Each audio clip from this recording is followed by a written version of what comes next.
Okay, dear all, good afternoon. Our first seminar in the semester will be on university and publication ethics, and we have a very special guest for this seminar, Professor Dr. Canan Özgen. She has been our former director of graduate school for 11 years, and before that she served as the chair of the chemical engineering department, and now she is also the head of University Ethics Committee. Is that right, Professor Özgen? Center. And now she's going to give a talk on university and publication ethics. Thank you very much for joining us.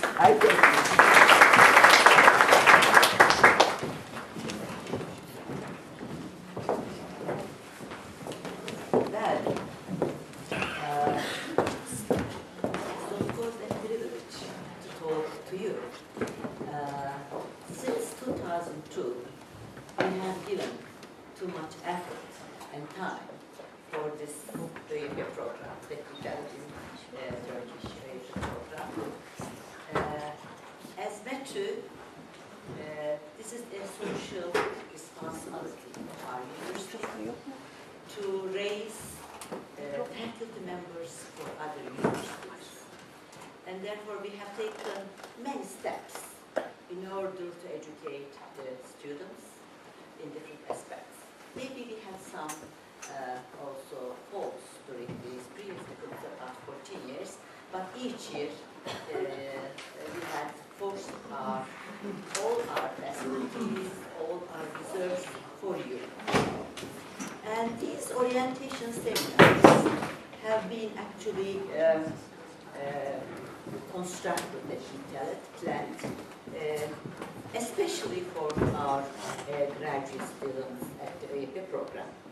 Why? Because other PhD students, after their graduation, maybe or may not be faculty members. They can maybe move to other research institutes or other positions, but OEP students are for sure will be faculty members.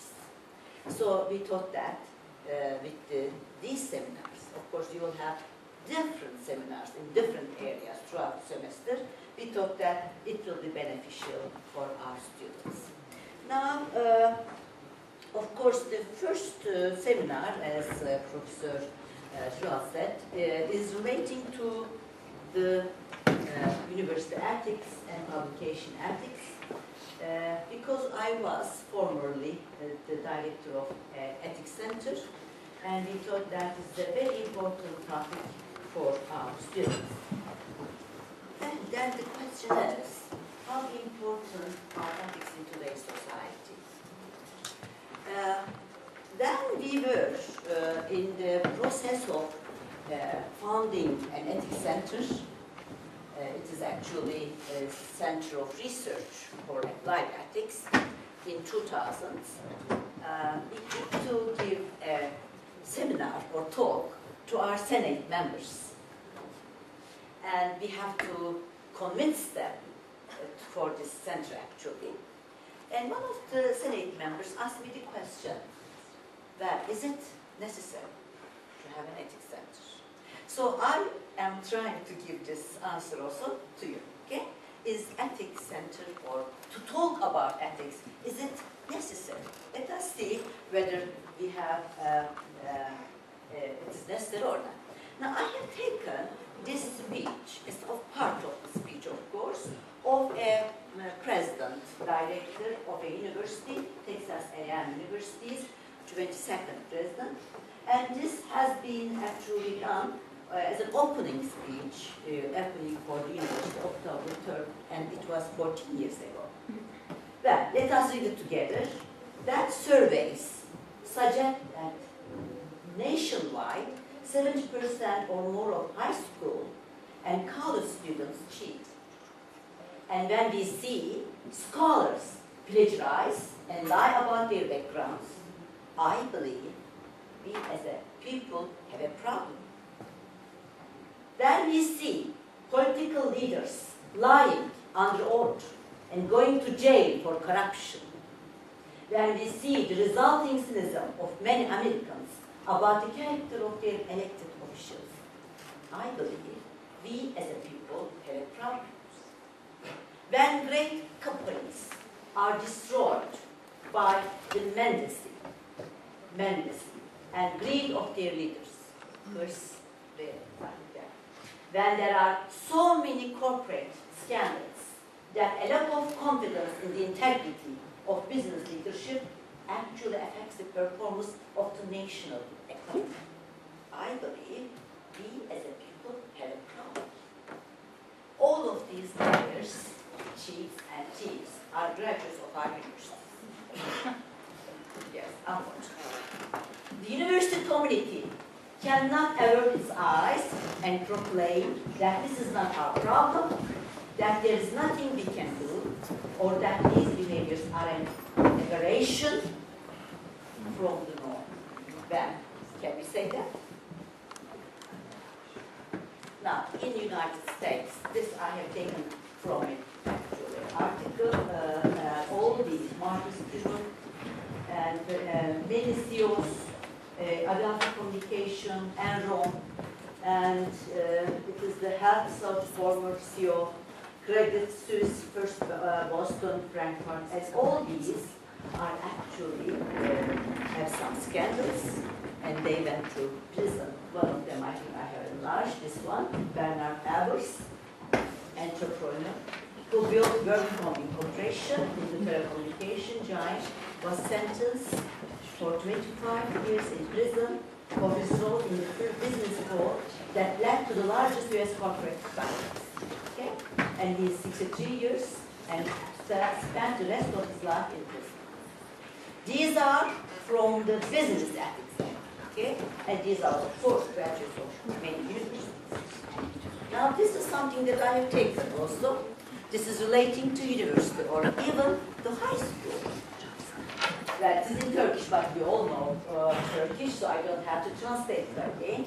Now, in honors, in the papers that we publish, because of the inventions of the internet, and we have a tremendous amount of supply of knowledge.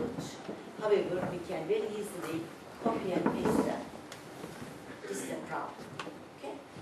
So, Ahmet İnan was a former director of the philosophy department. His PhD is on philosophy, but he's a graduate of our university. He had graduated from electrical engineering department. Okay? And he is writing, of course, in the newspapers. He said about the technology. So I like to share it with you. Human can easily be guided and used by the globalized, made globalized technology. Technology is swallowing the people who have planned and made it. Technology is leading and we are following. Is it true? Yes, I think we are in need of ethical awareness. Because 20 years ago we didn't have any cellular phones. But now we know that everybody has cellular phones, even the children have cellular phones. And we know that we have to close our cellular phones when we enter a cinema, a seminar room, a classroom. There is no law related to that, but this is ethics. Okay? So, I have ended my sentence in the Senate with this one. There is inventions, technology is developing, and therefore we have to have new actual rules for using these technologies. So, in the 21st century, because of the new inventions in the last 3 decades, we have large amounts of technological developments. However, the pace of social and moral considerations related to that are not passing. From a good decision can benefit millions, but if we have an unethical one, then it can cripple our future. Okay, this is from a global ethics page. Therefore, I have tailored my talk relating to definitions. We have to understand the difference between ethics, law, and morality, and so forth. And we have to, of course, define some other definitions. We have to consider some cases relating to research, scientific research. And we have to discuss about the code of conduct for the scientific research, and of course, some guidelines. And I just want to mention something about our research center of applied ethics. Well, let us now first start with morality, ahlak. Okay. Morality refers to those standards of conduct that apply to everyone. Don't steal, don't lie, don't kill. However, they are changing from society to society. Something which is not moral in a country may be moral in another country. So morality depends upon the culture of the society and especially on the religion also. Okay? So it can differ from place to place around the world. However, ethics, meaning customs, or science dealing with character, is the studying ideal human character and activities. It's actually examining the moral life. Which one is better? It is a systematic way of examining it. This is the definitions from Canan Özgen, former director, head of the Department of Philosophy. I will now share with you different definitions. Some of them will be, of course, more friendly to you, and I will tell which one I like best. Okay? Fine. Ethics is about how we meet the challenge of doing the right thing when that will cost more than we want to pay. Can we give an example to this? When we are solving our homeworks, the easy way is to copy it from someone who had made it. But solve the question. But if we don't do that, it will cost us. It will cost us time and effort. But which one is ethical and which one is correct actually to do it ourselves? Because we are learning by solving the homeworks. Okay? So that is one example. Socrates defined ethics as knowing what we had to do. Okay? What is right, what is correct to do. So the definition which I like, one of the most definitions I like best. And this is from Yana Kuchurati. She is a philosopher and head of the World Philosophy Society. She was the director of the head of the Department of Philosophy of Hacettepe University. Now she retired. She said in Turkish, en az değer harcayan ve en çok değer koruyan eylem. Or in English maybe the activity spends least amount of values, değerler, and spares, preserves maximum amount of values. Okay? So whenever you do something, this is how she defines it. Now let us compare the law and ethics. What is the difference? There are some laws, rules, and now we are talking about ethics. They resemble, but in time, some ethical codes can be transferred to laws, for example. Although both rules of law and codes of ethics originate from justice, the area of ethics is much broader and comes into consideration at points where rule of law ends. There are no laws which prevents you to leave your cellular phones open in a classroom or in cinema that you go. Okay? There are no laws, but we apply some ethical rules. Okay? Now, this is the last one of the last slides. Definitions, 4 definitions: morality, ethics, philosophy, and law. Morality is societal values. That means it depends upon the society. Ethics is universal values. So whether you go to India, whether you are in the United States, for example, ethics are same, especially relating to code of ethics for the different professions. In chemical engineering, for example, the security or the laws that you apply for the plants, for building and equipment are same whether you are in England, in the United States, or in India. Okay? So they are universal. But the philosophy are some bases, intellectual bases, essentials, and law, they are rules and society rules. Okay? Okay, now I will share with you a saying of the Nobel laureate, Alexander Solzhenitsyn, a Russian author. He said, I lived my life in a society where there was no rule of law, once in Russia. And that's a terrible existence. But a society where the rule of law is the only standard of ethical behavior is equal value. You don't have any ethical codes, but you have laws. That's also not good. Okay. So, this is John Gardner.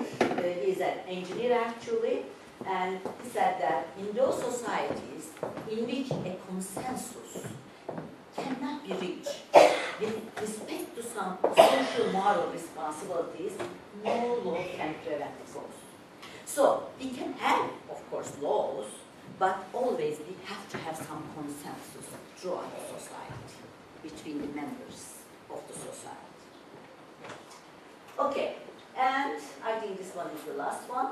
Ethics, like a gyroscope, is a mechanism that must be used consciously and continuously to maintain direction, stability, and growth. Okay? And this is from the Ethics Work 1999. Then, in the 20th century, and of course in the 21st century, some of the philosophers claim about the importance and effect of a mass with the mass and its surroundings and environment. We are always in interaction with our environment, with our surroundings. So you cannot isolate anything, a person, but you must consider it together with the interaction of him or her. What are these interactions? These interactions are family, our schools, and so forth. So, in order to remind you, I put here a work of Chagall. The heading of this is I and My Village, meaning that Chagall said that I am a famous painter, but I am actually affected by my family, by my nation, by my religion, by the schools, by my friends, and by the family. We are coming to a point by all these factors around us. Okay? So that means our ethics, personal ethics, are affected by many, many different things around us. And in order to remind you this, I have taken this Escher's also art piece. Escher, you know, is a very famous graphic designer, and always he has a philosophy of all his actually works. And here you have seen that white and black color, and there are two seas in day and night. And he said that contrasts are making a wonderful picture actually, okay? A harmony actually. But there is something also which I want to use it. I want you to concentrate first on the white color. What do you see? You see birds flying from left to right. There's a motion in the piece. And now I want you to concentrate on the black color. What do you see? Then you have to just close your eyes and concentrate on the black color. You see now birds, blackbirds, flying from right to left. Okay? Depending upon your choice. So it is very important that your personal ethics will drive you in your actions.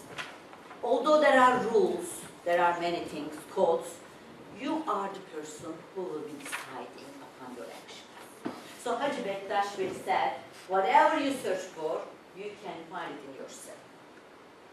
And later I will share with you the Yananda Kuchrat is saying, she said that we cannot force anybody to behave ethically. But when they want to behave ethically, we have to give them the codes so that they can behave according to codes. Okay? So you are coming to university at the age of 18 and you have your personal ethics. But during the university education, we can give you some codes. And now you are PhD students. Okay? 4 more years have passed. So, depending upon your professions, you will be faculty members. And you will be role models to your students, so it is very important. Okay, now the 21st century is said to be a century of knowledge. And as to Plato, who is actually a Russian philosopher, and he had written a book, The Role of Man in the History, he said that there are some important factors which affect the development of countries and a personal also development. These are producing powers, qualified, well-educated people like you, science, and from the science, of course, people, educated people, are actually producing science. And science is resulting in technology, different technologies. However, we need that another source. These are the energy sources. And these are very important because without energy you cannot produce. You cannot even live. So that's why we have worldwide wars because of the energy sources. Okay? So these are the 4 important factors, and 3 of them. Well-educated people, science and technology. Their source is what? Universities. Okay? Universities are educated people. In universities we are producing science, and in universities this science is transferred to technology. So, university is very important. And the accumulation of knowledge is giving a power to you. If you are knowledgeable as a country, your members, the population, you have power. Okay? And this power brings the owner a responsibility. That means, as a university member, and all the universities must be aware of this. We have power and we have some responsibility. What is this responsibility? We have to enable ethical awareness by education, and this is our social responsibility. Okay? And therefore we are talking about university ethics. What can we do? Let us look at the university. We have the president, we have the management, of course, councils, we have personal, technical, and also administrative personnel. We have academics, faculty members, and our students. Here, when we say university ethics, actually we mean the culture of the university. We can say the culture of the university, and each step, there are so many ethical issues that we have to care about. Okay. Now, you have entered Middle East Technical University, and when you graduate, you will be Macedonians. Okay? So this culture will be embedded in you. This culture will be embedded in you. Especially as students, you are doing honors, you are doing studying and applying for exams. You will be writing thesis, and you will be writing some papers, publications. In each step, there are so many ethical things that we have to consider. And as academicians, you will be later, you will be faculty members, you will do lectures, you will do research, again publication, and you will be involved in projects. And in all these, again, there are so many ethical issues. Now, therefore, as a result of all these thoughts, starting at 2000, we have studied to found a research center. But this research center is related to ethics, applied ethics. And I am giving you all these examples so that maybe later on, when you return to your universities, you will be in the position of also constructing such centers. And this is, the aim is to formulate an awareness for ethics, and also for standard setting for ethical behavior, and not only for the students, also for the personnel of MATI, and also for the society. This ethics center, in 13 years, has done so many things. I cannot have all of them here. I cannot convey it to you, but you can just visit our web page, and you can see there what we have done. But some of them, of course, I will mention. the most important thing for ethical awareness is the education. Okay? So, what types of education? In each course, you can deal with it. And you will be later on, as faculty members, you will be role models for your students. Okay? So that is a very important effect on the students. Education, ethics education, ethic codes, and so forth. Now, I'm sorry these dots, they are not in my, actually, what I have prepared, but when we put them in the computer, suddenly all these eyes became in Turkish, of course, then you don't have an eye, and therefore you can eye. Well, the first thing that I am going to actually convey is the scientific research and science. Why we have science? What is the starting point of science? As human beings, on the world started, they have, because of their curiosity, they have searched for many things. Because of what is happening on the world, and that's a question that they have asked. And to answer these questions, they research and they try to find reasons. And therefore, scientific research and science started. That is the driving force to ask questions.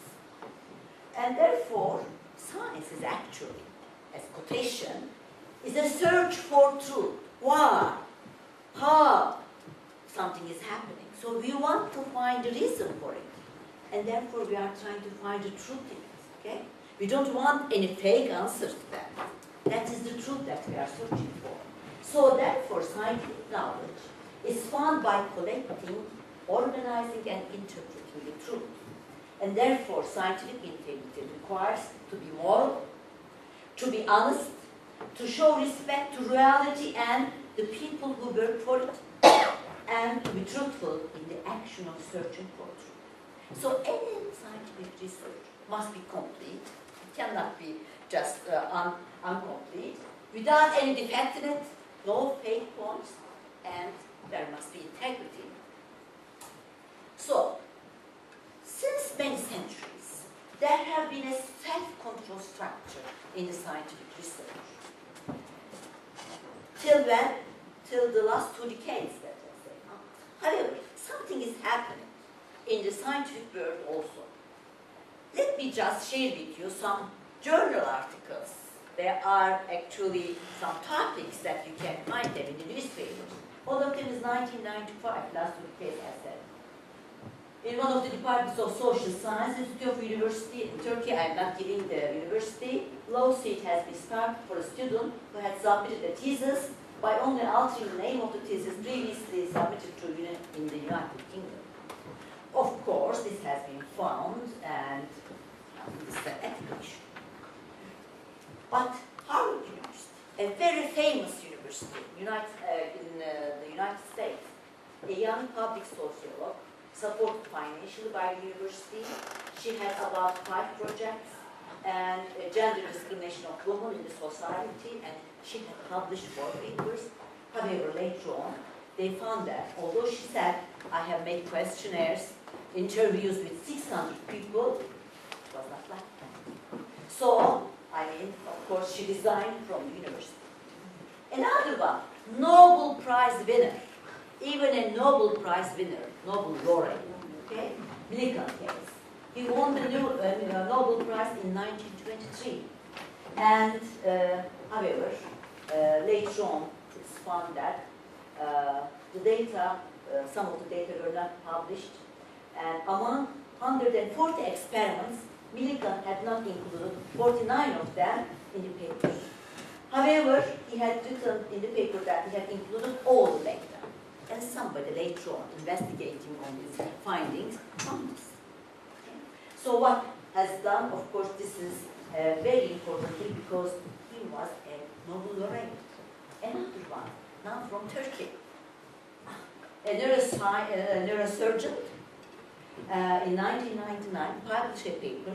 He had visited another institute and he had written a paper and saying that he had collected data at that research institute in Norway. And the director of that institute that he had visited has seen his paper and he found that that equipment that he said that he used is not available there. There was no such equipment. Okay? So he reported to the journal that these experiments have not been made in the institute, and of course, then Jörg is involved, and the doctor resigned from the university. So, publication, falsification, and fraud. This name was neurosurgeon was published in that paper, and of course, it's not good for Turkey, for the institution he was involved, and for him. He couldn't be, of course, associate professor later on. He had to work as a normal doctor. David Malton's case, again a Nobel laureate, director of a large research group. And in the group, a postgraduate researcher claimed that another researcher in the group published a paper by fabricating data.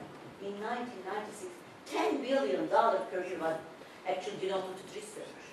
Finally, Baltimore resigned from the university. Other, many cases.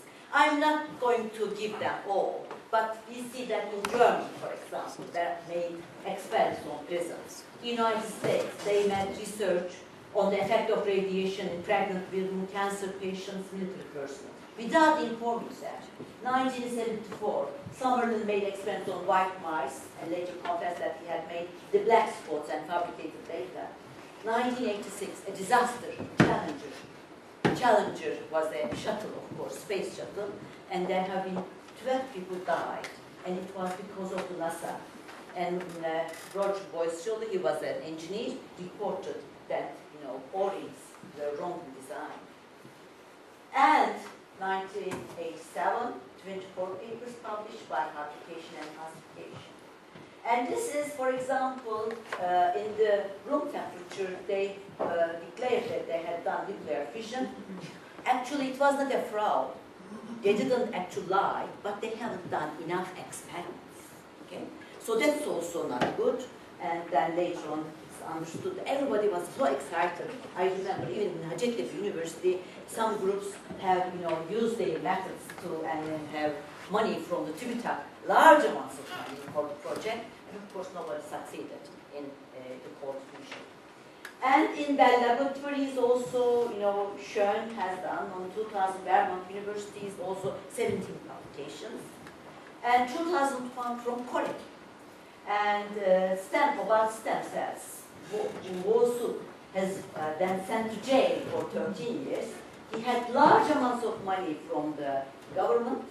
And then, of course, it's found that they had actually made ethical issues in their research. Now, at our university, we had also experienced an ethical case, and two of our students, PhD students, have published many papers. They even got money from TÜBİTAK and also from the university. And then Physical Review had removed their papers from the journal because it was plagiarism that they had done. Cut and paste. Okay, so that's fine. Okay, academics can also show misconduct. These are some examples. But therefore, I'm using, you see, some art pieces from Picasso and so forth, from Escher also. We cannot say that academics, there are nothing unethical in academic life.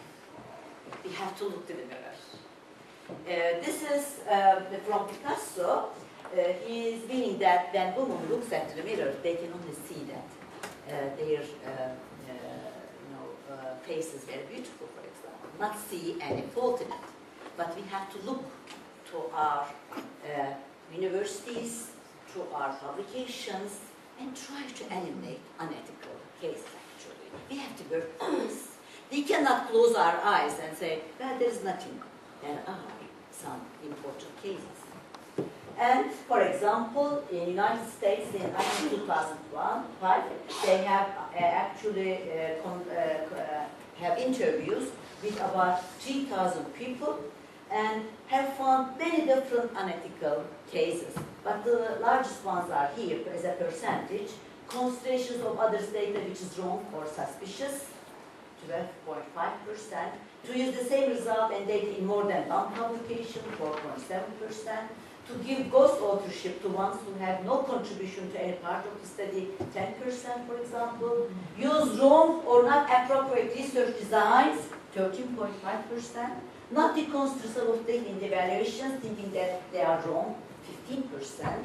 And not to keep proper reports in the research project, 27. 1/3 means 27.5%. So we have to be careful. Ethical problems are seen more frequently in the last 2 decades. Why? Why do you think? Why it's so? Why do we see more unethical cases in the last 2 decades? Of course, in the next slide I have these answers, but I want you to think first of all. Why we have so many ethical? Previously we didn't have those unethical cases actually. The first thing, technology. Because of technology we have everything there, okay, very easy to find what others have done. But also, number of scientists have increased. This is just from the Physics Society. In 61, 5,000 members. In 96, there are about 40,000 members. Okay? So it is increased. It is increased tremendously.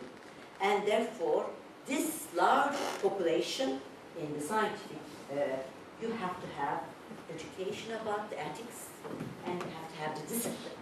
Okay? And also competition is very high. You are proposing for research from TÜBİTAK, you want to have money, and there are so many others. Okay? So pressures have increased to have more publications, for promotion of course, and they say more publication, more prestige. That means you have to do publications. You have to write papers.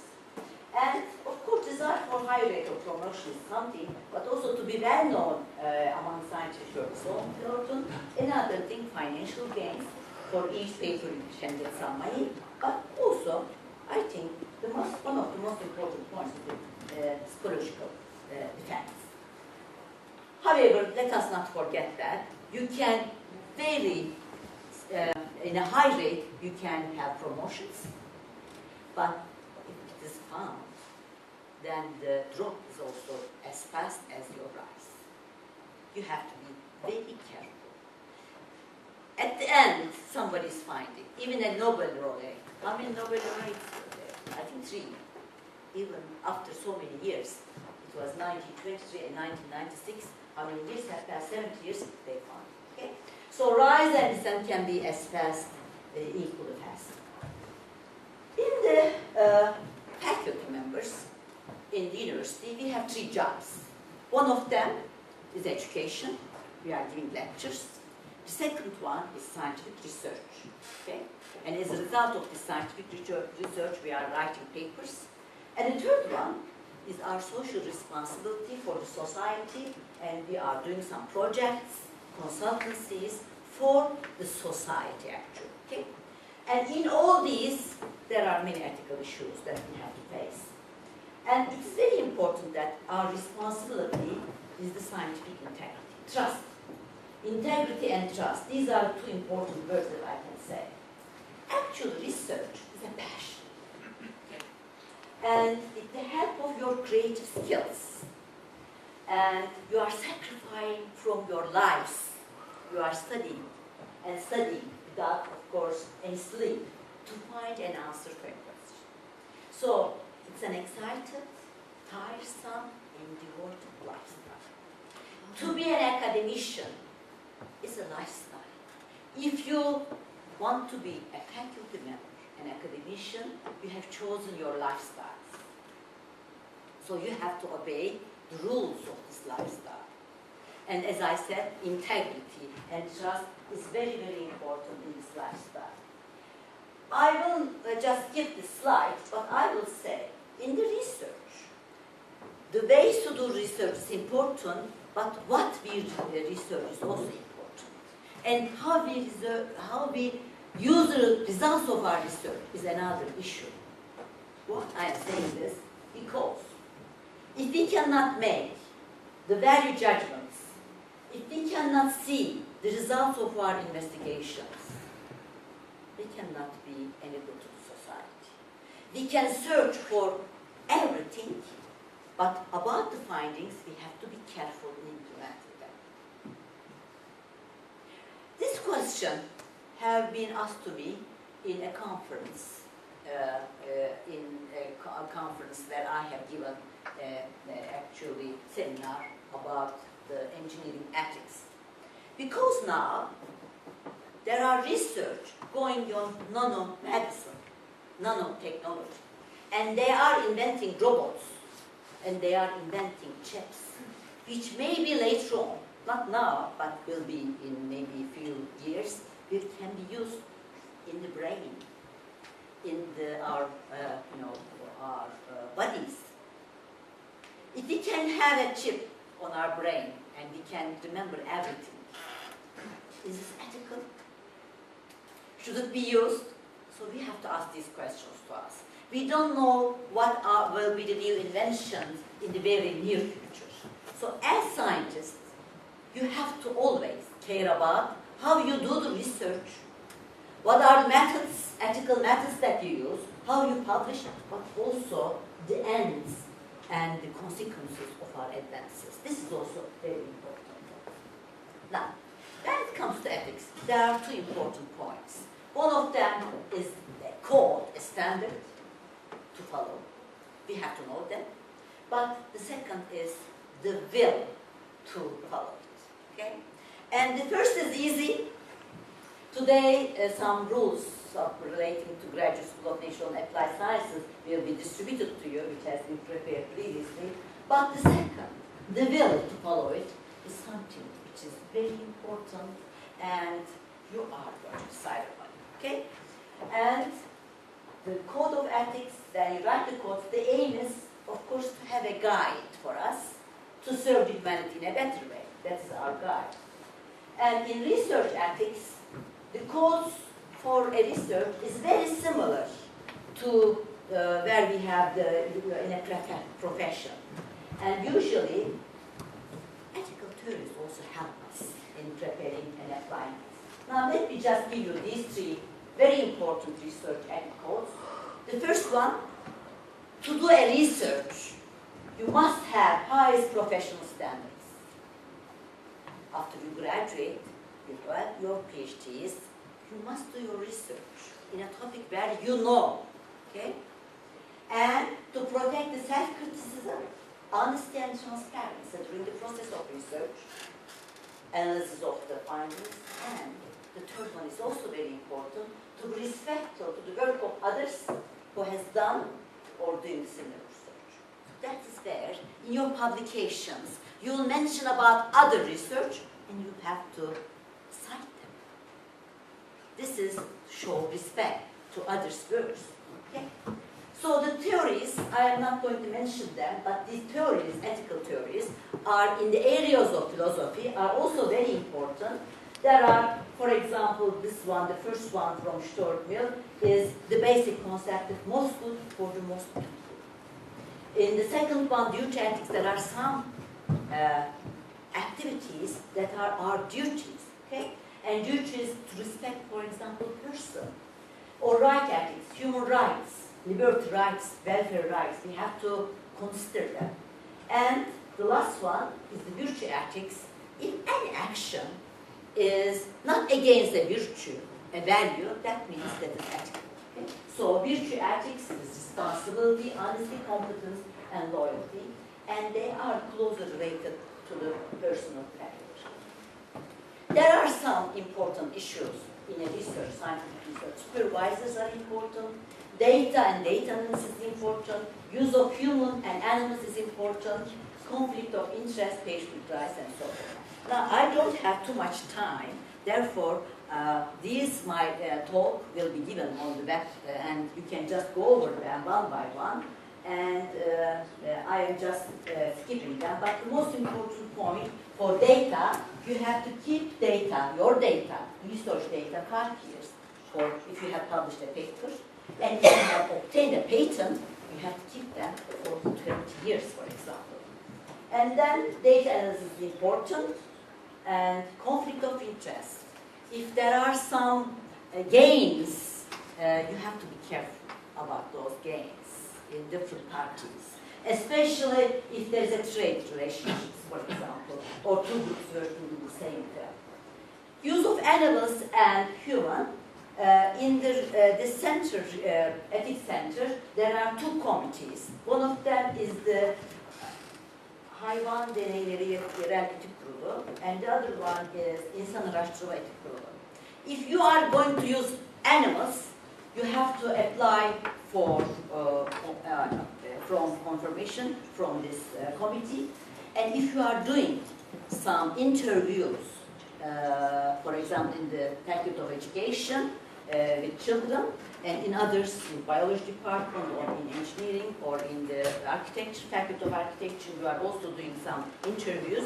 You have to take confirmation from this committee. Otherwise, you cannot publish your papers, or you cannot take any projects from TÜBİTAK. Okay? You have to prepare some forms and just take some confirmation. Patents and intellectual property is very important, and genetic knowledge to the secrecy of them and human others. And a good research must be justified, planned, well-designed, and ethical approach should have been taken also for this research. Okay, and don't forget, if you are doing a research together with others, you have to prepare a protocol before you start. Shares of each party. If a technician, for example, is helping you in the laboratory to use a equipment, you don't have to include his or her name in your paper. Okay? He is doing his job to help you. So you don't have to, but you can acknowledge him. If somebody is letting you to use their equipment, you can acknowledge them. Teşekkür edebilirsiniz. But you don't have to include them in the author list of your paper. Okay? So the roles of all contributors must be well determined in the protocol at the start of the research.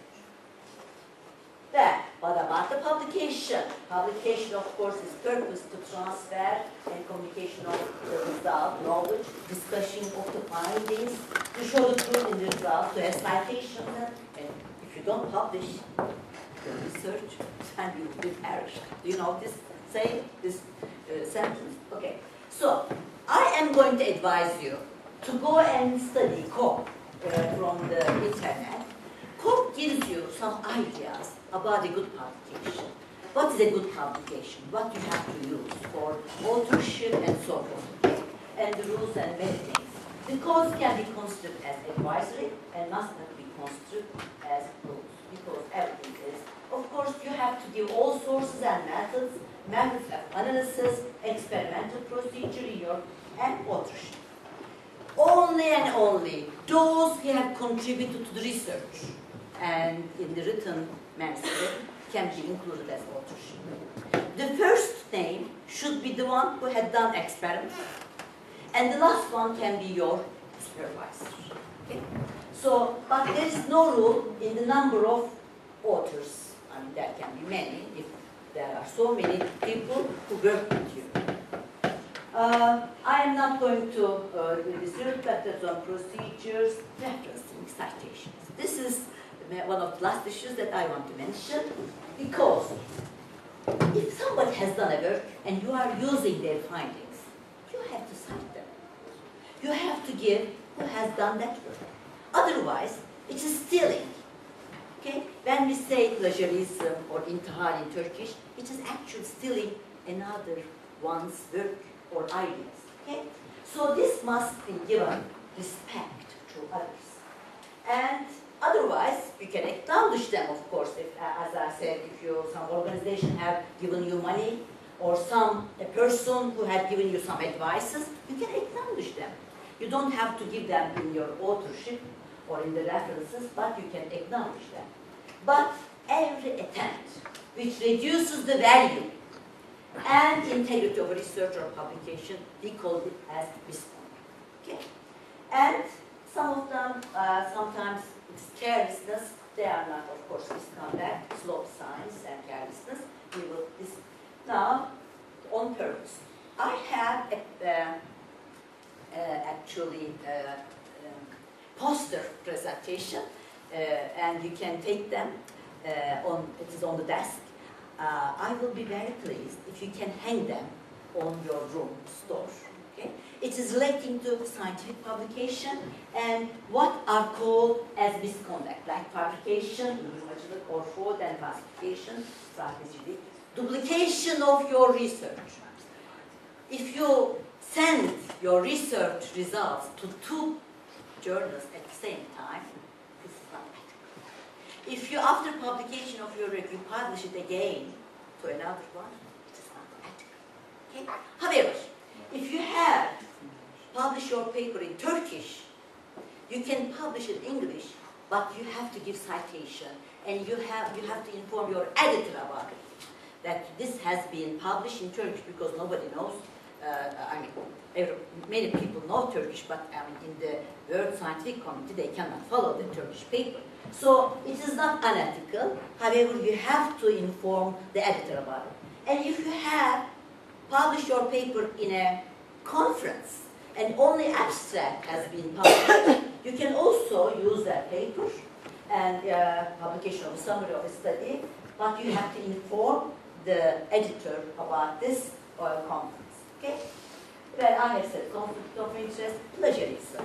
Plagiarism is one of the most important things, misconduct, that is done by many, many scientists. And plagiarism is using, presenting, submission of someone else's work, ideas, without acknowledging them. So I have an example. Even this has been the topic in the newspaper. Semporai has, drawn in 2005. One of them is word-to-word copying. That means you take completely the article. For example, this is an original source. This is a paragraph, a sentence, and this has been given in a journal of philosophy. And in the student paper, he or she has written it, included one sentence only. No citation to the authors. This is word-to-word copying and true plagiarism, completely plagiarism. Okay? Nobody knows where this has been taken. I understand that it is written by the student. The sample correct version, we have to put quotations because we have taken it word by word. So we have to put these quotation marks, and we include here the cited reference. The other sentence is my sentence or the student sentence will remain there. Okay? Another version of it, you can paraphrase this paragraph. That means write it in your own words. For example, this is what they have, he or she has written, and the last sentence, but this is also plagiarism. Because mental phenomena, phenomenological and fundamental models are taken from other papers. So, the sample correction May et al. State that 2 models have been formed, which are, and again, quotations, because these have been taken from the paper, and then the others are given as your sentence. And if we take sometimes we spoke to someone, and we are using as if it's the idea is our idea, this is also another type of plagiarism. You can just, of course, give acknowledgement, for example, to these people who have taken the ideas. Okay. To avoid plagiarism, consult your instructor. Start early, take notes, keep a notebook for your own ideas. Always make a reference, always make a reference when you paraphrase or summarize, and cite any type of source you use. Turnitin, again you see dots, eyes, it's not my fault, it is the fault of the computer PC. Turnitin is a software which we can use in our homeworks or in the thesis. Okay? And since 2010, and in GCNAs, we are using it, and there are 126 countries, 10,000 institutions using it to prevent plagiarism, to encourage proper research and citation methods. So, in the Graduate School of Nature and Applied Science, we have started this one in 2010, and you are learning it.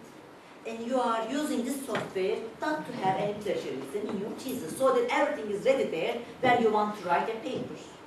Your thesis is, there are no plagiarism in it, so you can directly write your papers. And we want, however, we want, however, I will not mention about how the procedure is, but we want similarity less than 20% of the paper or of your thesis and literature work that you can find. Okay? And this is very satisfactorily used by our students. We don't follow it, but you are following yourself until you obtain 20% similarity. And even, let me share with you the 2014's result. Many of our students have their thesis less than 5% similarity. They have used it efficiently and they have reduced the similarity to even 5%. Yeah. Okay, I think I have to stop here, but we have Magic Honor Code, which has been actually produced by our center. And this İnsan Araştırma Komitesi, if you will do research on people, by doing investigations, and you have to apply for this committee. Now, there are two slides, which are again some beautiful art pieces. This is Picasso's Dora Maar, and you know what is the interesting thing in this art piece? Picasso has drawn this by saying that when you look into a problem, you have to look at it from different angles. So in the same actually portrait, he had 7 the front and from the side view of a woman. Okay? In the same art piece, you can see both from the front and from the side view of a beautiful lady.